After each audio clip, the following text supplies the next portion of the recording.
Kasi pangit naman pag ganito, di ba? Pangit. Kasi hindi ka magkakaroon magandang leverage. So, para mas pwersa mo to, at maging mo yung pasyente, yun yung pwersa niya. Naka-flex naman to yung knee. Ready? On my mark, 1, 2, 3, lift.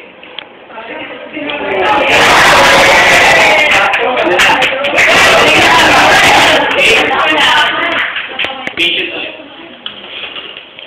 Ayaw nyo, ako na lang. Ako na lang lagi. Kaya nasa diyan. Okay? So, it's either you use a guarding belt, it's your guarding belt. Parang hindi siyang belt. Okay? Kung walang guarding belt, pwedeng towel.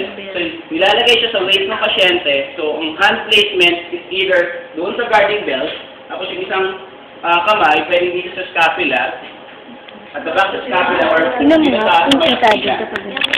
Ganon. Okay? Yung other method, kung walang guarding belt, kakawakan ng Ay, bading. Ganyan na lang. Yes? Ayan. Ay, bading. Carry lang. Ha?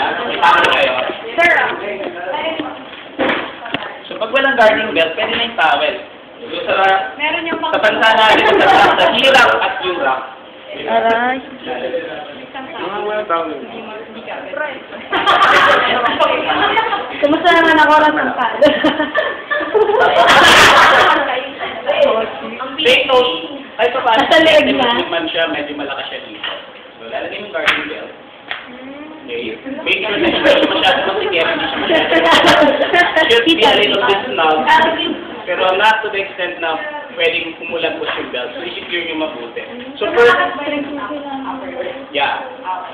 Pwede. Yeah, pwede. Pwede din. Pag depende, syempre. Ano ba? Mag-i-sir na. Pag kanya na po, sorry, may na yung upper leg niya, you can do yung dito. Dito. Okay? So, yun. Yung gagamitin natin ay standing pivot.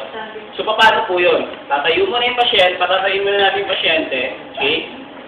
Make sure that that your body or the therapist's body is close to the patient para sa maximum stability. At the same time, the base of support should be wide.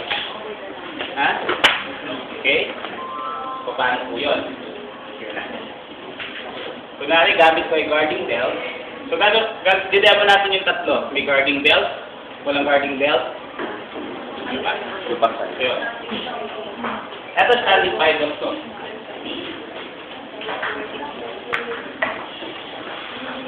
Okay.